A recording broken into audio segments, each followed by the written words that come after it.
Okay, so right now I am with a friend from San Antonio, Texas. She's going to introduce herself right now. What's up, guys? I'm Alyssa Gomez from San Antonio, Texas, born and raised. 2-0. Boom. And she's military as well. I tried. I did my best. Navy. No, God, stop it. Here he goes. Here he goes. So if you're Navy, how are you also a police officer? So, believe it or not, I actually was in law enforcement first. I've been in law enforcement for the past 10 years. Wanted to join the military when I was younger, but I had asthma.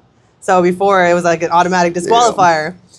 Within that, I found out that now these days, the military has gotten a little more lenient when it comes to anybody enlisting. You know, there's a lot of waivers for everything. Well, the numbers are down. Yeah. The stats have dropped. Yeah. And if it wasn't for Battleship, then, I'm just kidding. No, but I was a waiver. Huh? I was a waiver. Were you really? I failed the first test, the ASVAB. Really? Yeah, I was. Okay, I didn't fail that bad, but I got. That bad. It was waiverable. it was called Cat 4.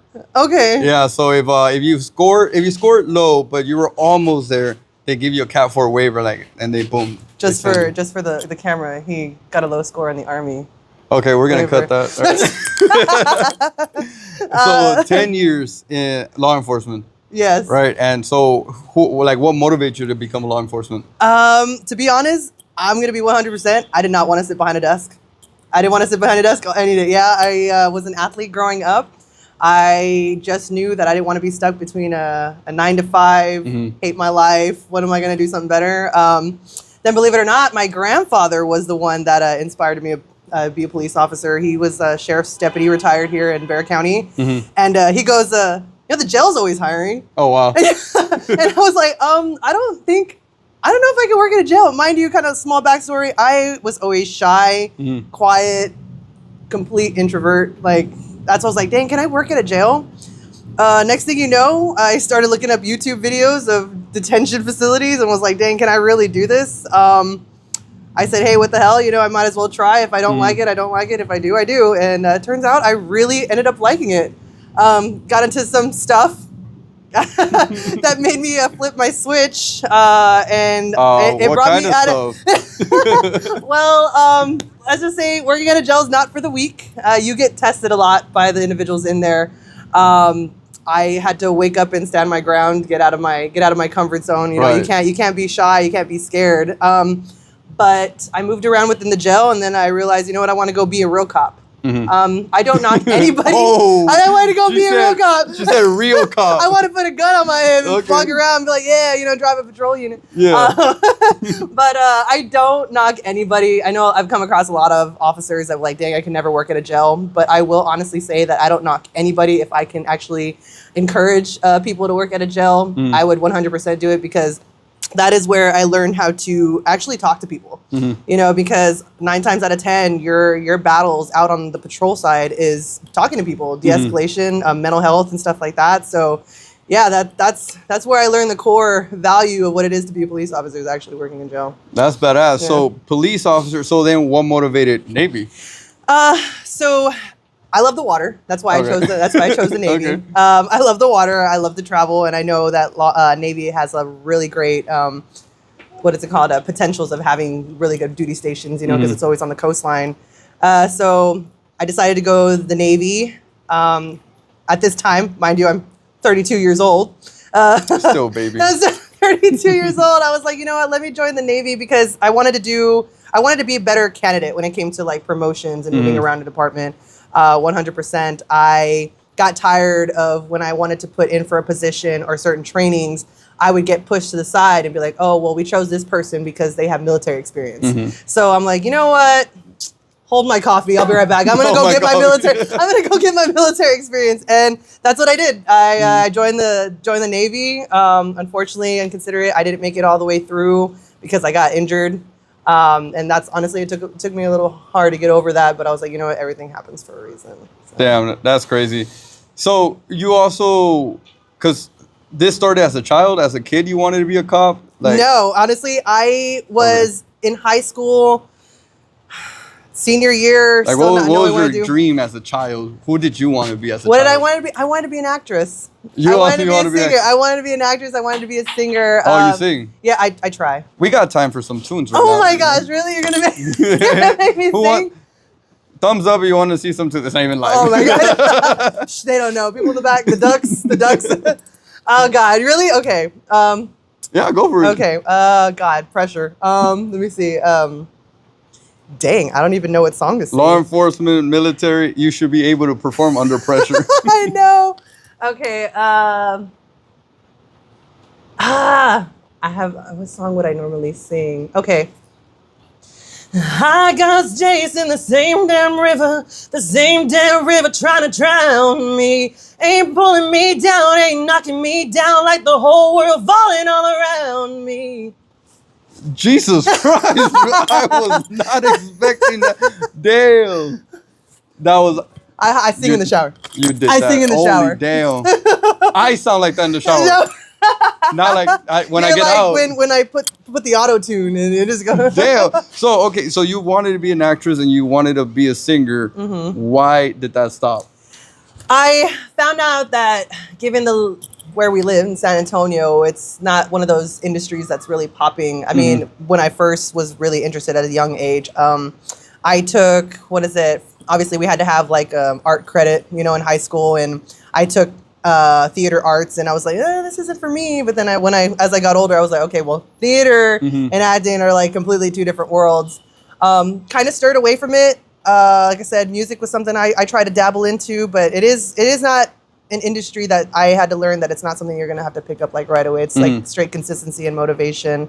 Yeah, it's hard. It's very competitive. Yes. And then, like I said, living in San Antonio where there's not really many opportunities of growth, that's what makes it a little difficult. So I'm like, you know what, maybe I got to kiss that dream goodbye.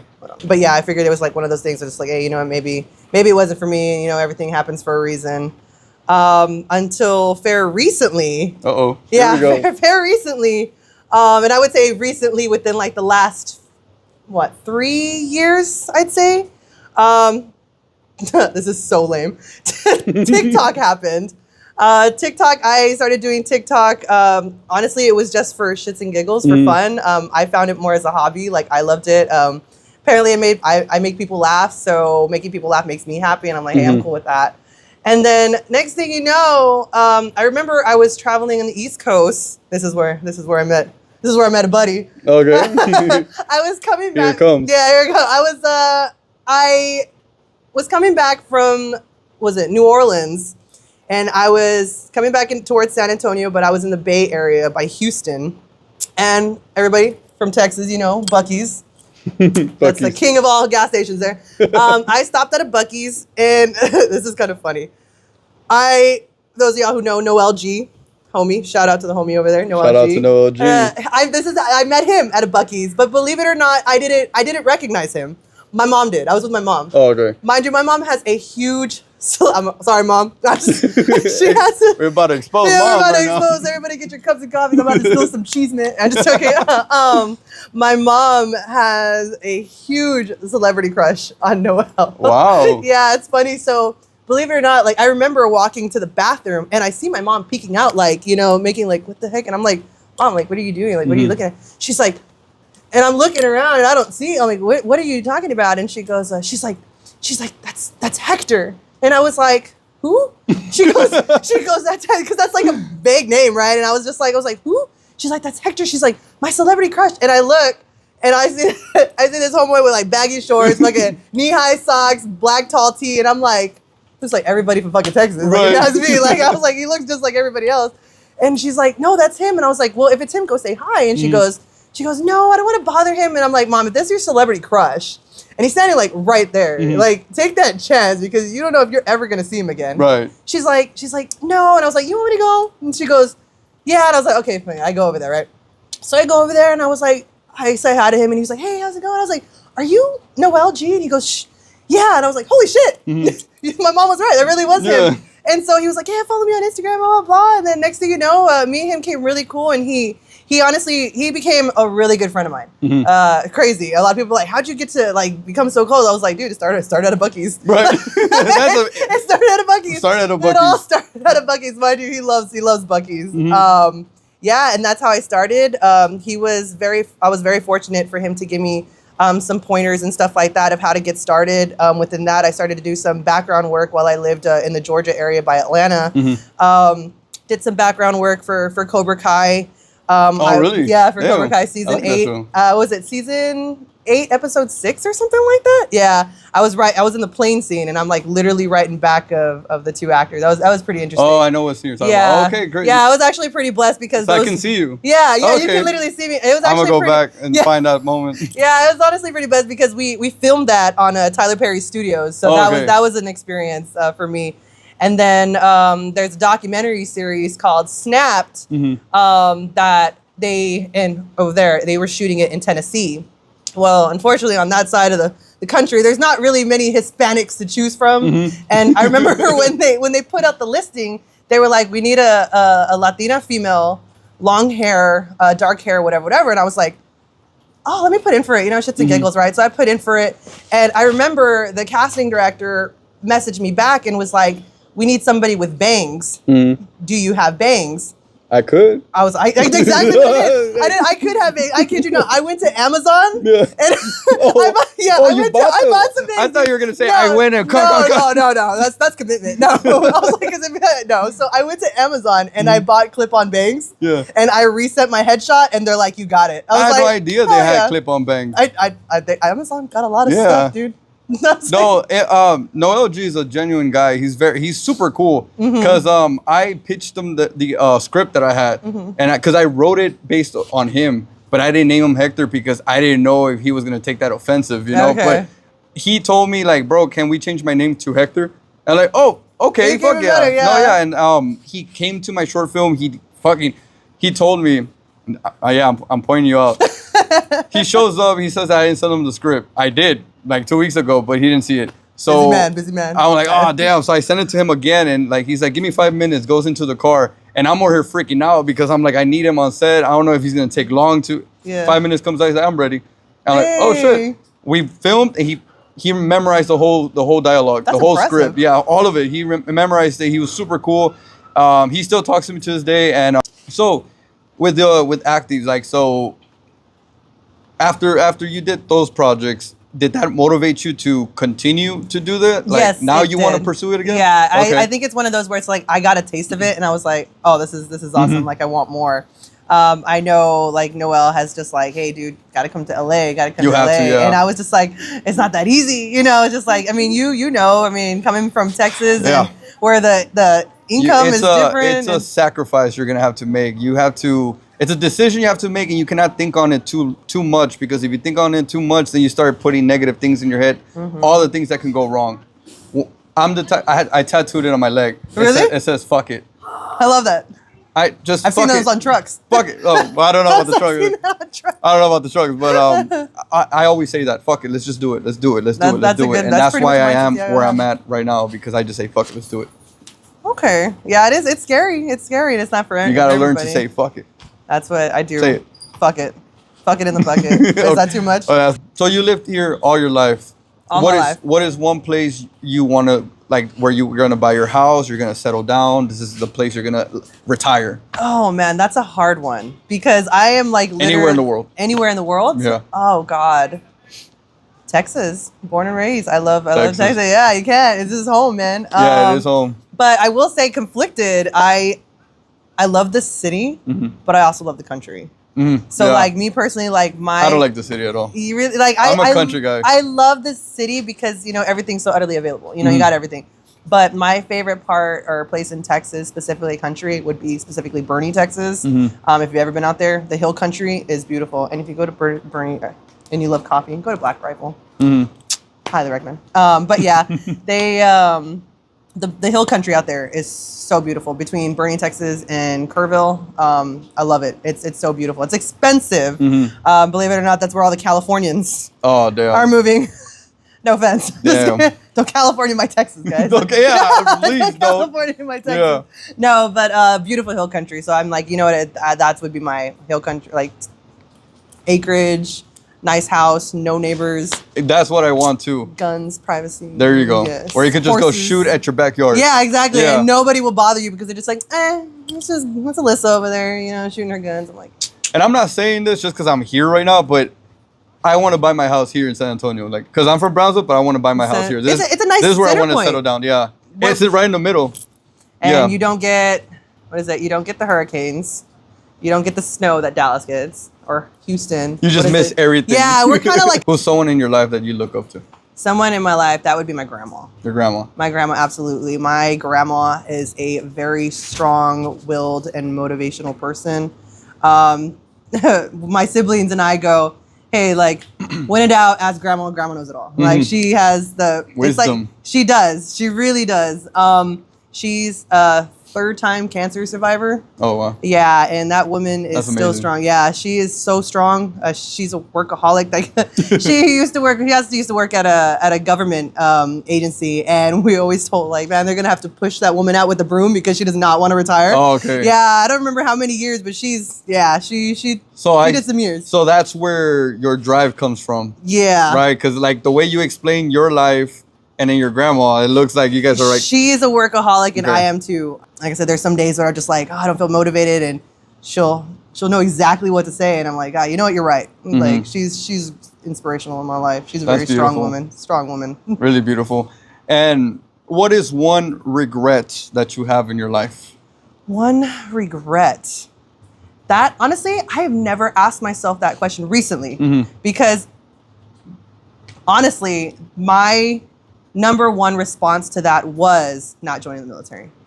Not joining the military? Not joining the military. Oh, okay. So, like not going active? Yeah, not joining, because like, so before, I just recently, when I recently joined the military. Right. And wasn't able to, that was my regret. Oh, I get what you're saying. Yeah, that was my regret before, but then since I did it, and I was like, now I've never re-asked myself that question. Okay. Yeah, so now I gotta sit back and reflect a little bit. You're sitting back right now. I'm sitting back, and I guess I gotta reflect. Oh man, I don't... So that regret don't count no more because she did it. I accomplished it. I guess because that was a waste of time right there. Well, I guess because... waste of footage. Well, I guess because the reason why I've changed my perspective on life just within the last couple of years, and thanks to Noelle, because Noelle kind of helped me, think about it too. Passing by opportunities. I changed my mentality of I would rather spend the rest of my life saying, hey, at least I tried, than spending the rest of my life saying I regret it. So what could have been. What could have been, exactly. And dawning upon it is like to me that's torture. One regret in my life. We're still in the same question, guys. We're still in the same question, yeah. I'm bringing 2 minutes in. I'm just joking. Chasing my dream a little harder with acting. I did give up. There you go. That's a good one. Yeah, I did give up after I did the whole like the Cobra Kai and the snap thing. I did give up a little bit because it got a little, not so much that it got a little too hard, but with me having kids, I felt like, okay, you know what, I needed to be a mom and stable, especially as like a single mom. It was a little more difficult to balance the both, So like I said, me being a workaholic, it's like, yeah, I wanted to be available for these projects, but at the same time, like my work was not like that flexible where I was able to do it. It was going back to like regret. I felt there was a really close moment. Like I felt like I was hitting a breaking point. And I felt like if I would have just gone just a little harder, just a little bit longer, something would have happened. And that's why I was just like, my regret. I was like, maybe if I would have done it like 2 more months. It's gone a lot of, like, I felt like I was there. Like I was at the top of the cliff just slightly. I just needed to pull myself up just that one more time. And I think I would have probably hit like a breaking point, but everything happens for a reason. I say don't let go of that dream. I feel the way you sang right now, people got to hear that. Yeah. Don't let go of that dream. Don't give up on that dream. Something I learned in life, sometimes we got to take detours. Yeah. But what's one thing about detours? They still lead to the same destination. That's true. That is very true. So don't just, quit. I see something in you. Well, just the way you sang right now, like holy shit. I haven't heard Texas genetics. I haven't heard those type of vocals in a long time because she goes, she's like A-Rock, and that's what we were called. That was my title. What was your title? My title. It's called A-Rock. A-Rock? Yeah, A-Rock, like A-ROC, like A-Rock. A-Rock, okay. Chief Petty Officer or whatever. Anyways, so she goes, you know what the job of an A-Rock also does? Not only that it's second in command, and I go, no. She's like, they're also the ones that sing cadence. Oh, damn. And I was like, oh, shit. She's like, do you sing? She's like, do you sing A-Rock? And I go, yes, I do, Petty Officer. And she goes, I don't believe you can sing. I was like, permission to demonstrate, Petty Officer. She looks at me, she goes, no, I don't want to hear you sing. She's like, you'll have your chance. she's like, but you can't tell me I'm that fucking lucky. You can't tell me that I'm that lucky to have picked somebody who knows how to sing. And I remember when she had me sing, and she was like, "Oh shit, A-Rock." She like even dropped her thing, her tone. Yeah, she was like, "Oh, okay." And then so she started getting on me, and then I remember like she wanted to afford the opportunity to everybody else to audition per se for the division, and no, I stayed. So I was the one that sang cadence, and I absolutely loved it. It was fun. That's badass. I guess like in my way, it's like singing for me too is like a way like I decompress sometimes. Like I sing, play the piano, whatever. And so especially going through that hard time and like training and just adjusting, it was a good way for me to like vent, yelling and stuff. It was a good feeling. So I was enjoying it. I wanted to sing. Okay, don't you even dare ask me. But I can't sing. On record I can't. I can't sing for shit. But I wanted to. I did choir. But my fucking voice cracks a lot. Okay. I'm still hitting puberty. So you said you have 2 kids, right? 3 kids. I have 3 you have 3 kids. What is an advice you want to give to each individual kid right now? Each individual. One advice to each kid. Okay, so it can't be the same advice for all 3. Okay, that's hard. Exactly, it has to be hard. Okay, so each one deserves their own advice. Okay, so for my oldest, so I have 2 boys, and then my youngest is my daughter. So for my oldest, I would tell him to don't feel that any dream is unreachable. He's dabbling into music. He picked up the music trait from me, and stuff like that. And so I wanted to show him that, hey, you know what? If a musician is what you want to be, it may seem unrealistic to others, but in reality, it's not. It's just how hard you want to work. So that was one thing I want to tell him, is that if he really wants it that bad, it's reachable. Any dream is reachable as long as you want it that bad. My youngest, oh my God, no, not my youngest, my middle child. I got you. Oh, I was like, what? It's like, so my 7-year-old, he's still young. He's still learning. So for him to have advice, that's kind of a touchy one. But I will say that he's a sore loser. That's one thing right now. Okay. He does not know how to lose. He takes everything so hard, but would just be to be patient. He needs to learn how to be patient, and everything's going to come to him with patience. I was a sore loser too as a kid. I hated when they would disconnect my controller because I knew why. Like other kids, they're fooled. They disconnect controller and they think they're playing. I knew I wasn't playing.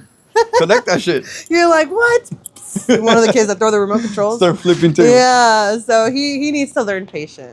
My youngest is my daughter. Oh my gosh, she is 6 going on 16. Did you say she's 6 going on 16? Yeah. I mean, her attitude, dude. Okay. She's got attitude. Wow. That was like a huge jump right there. Yeah. She's feisty, but I admire her.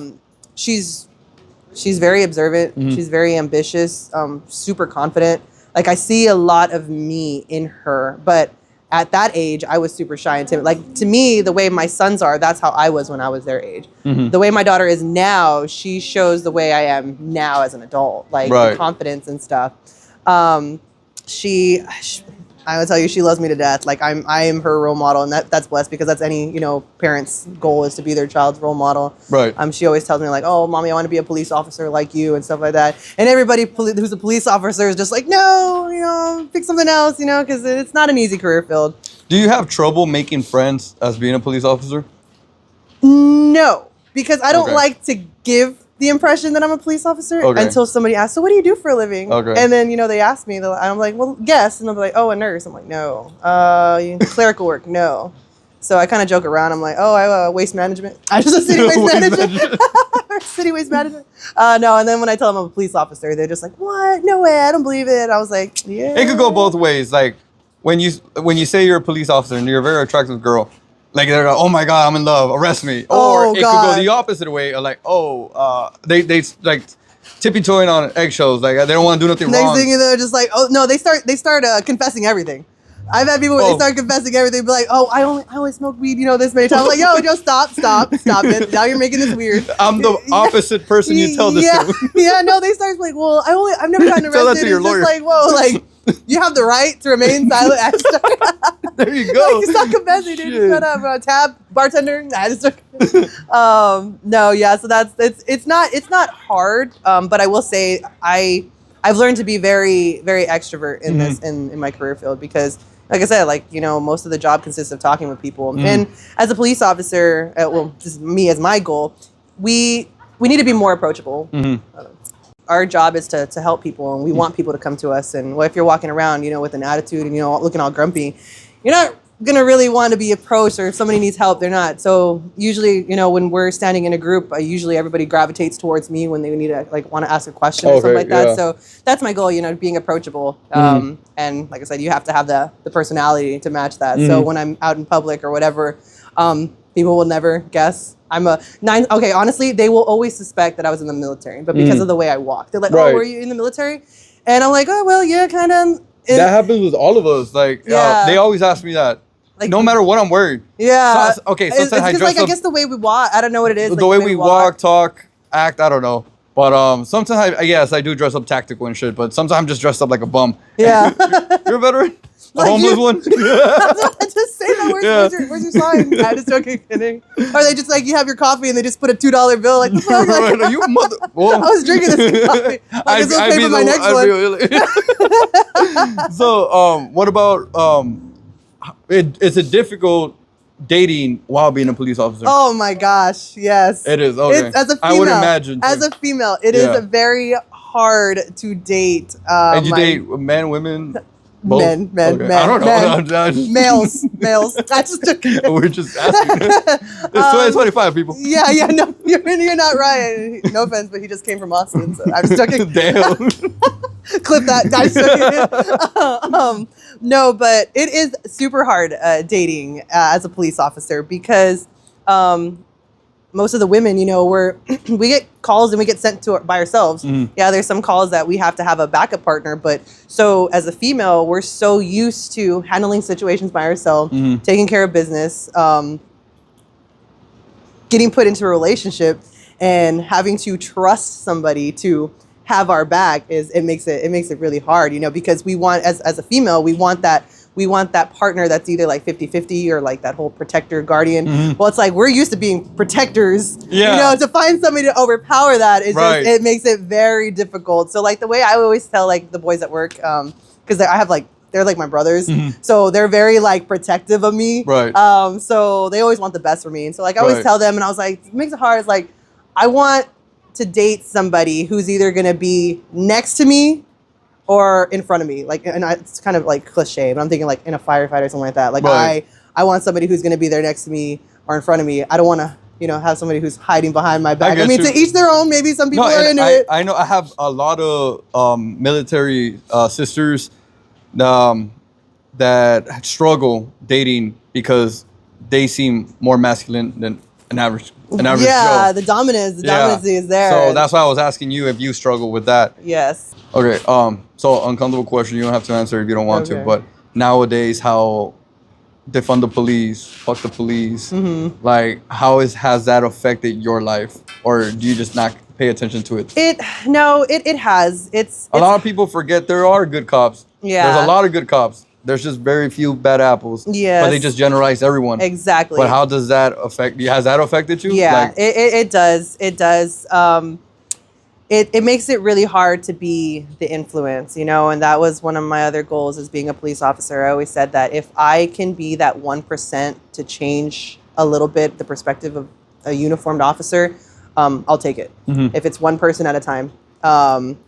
It does make it pretty hard because, you know, instantly you get judged, you know, and it's just so hard, you know, growing up now these days in 2025 where people are just like, oh, you're judging people by the color of their skin and stuff like that. And it was like, well, you're judging me by the color of my uniform. There you go. And so it's just like, how is that fair? Yeah, how is that fair? And you always get like, oh, well, y'all like to do this. I'm like, oh, y'all, hold on. I'm Gomez. This doesn't say y'all. Welcome to Texas, y'all. I'm just kidding. But yeah, so it does make it a little difficult. And one thing, when I went to boot camp and slowly everybody started feeling knowing that I was a police officer, it was good to feel or get told by people like, hey, you know what, Gomez, like, I'm gonna be straight with you. Like, I hate the cops. I can't stand police officers. They're like, but you're pretty cool. And I'm like, you know what? There's that little 1% that I chose somebody. I mean, because if I was wearing a uniform, maybe would they have given me that same opportunity? No, but they saw me straight plain clothes, boot camp attire, whatever. So now I know that they can go back home and be like, hey, you know what? I met a cop one day, and maybe it'll make their interaction with the police officer when they go home maybe a little different because I made that change. And that's how I feel that all law enforcement need to be. Make it easier for the next guy that pulls that person over, whatever. But it's crazy because I've never had a bad experience with a cop. I've been pulled over by a cop. I've been pulled. Okay, I'm not gonna say that. That would have got the. You have the right to remain silent. No, I've been pulled over by a cop. I've never had a bad experience. They've always been professional, treated me well. They never what do you call it? Where they break your rights. Violate your rights. They've never done that to me. Only one police officer screwed me over. Okay. And it was in Germany. Oh, well, not even in this country. Well, then that's good because we don't claim them. Yeah, so like when I came back here, I got a DUI over there. Oh man. Yeah, so and I in Germany you're allowed to, so people understand. In Germany you're allowed to have a little bit of alcohol in you. Okay. I only had 2 beers. Oh, this is Germany, right? Yeah, it's Germany. So you're allowed to have a little bit of alcohol. I didn't get the memo that doesn't apply to us. To us. Oh, because y'all are U.S. because you're active duty. I was like, oh, okay, so I could drink a little bit and drive. That's what I thought because that's legal there. Yeah. But then I got pulled over by the Posei. They took me in. Then they MPs picked me up, took me to the base, and they yelled at me. They were like, that doesn't fucking apply to us. I'm like, oh well. You're like, well, nobody told me that. No one told me that. Actually, no one told me that. Yeah. So I assumed. So what are your plans for the future? What are you planning on working on now? I know you're doing law enforcement and you're doing the Navy. Yeah. But is there something that you are planning on working on? Well, unfortunately, like I'm injured, so congratulations. Yeah, welcome to the family, right? Vets. I got my cane. Wait, what? 100%. Yeah, 100%. Did I hear that? I got injury, so I'm gonna have to unfortunately do some back surgery. So, 2026 is gonna be. I have a really deep intuitional feeling that 2026 is going to be a really good year.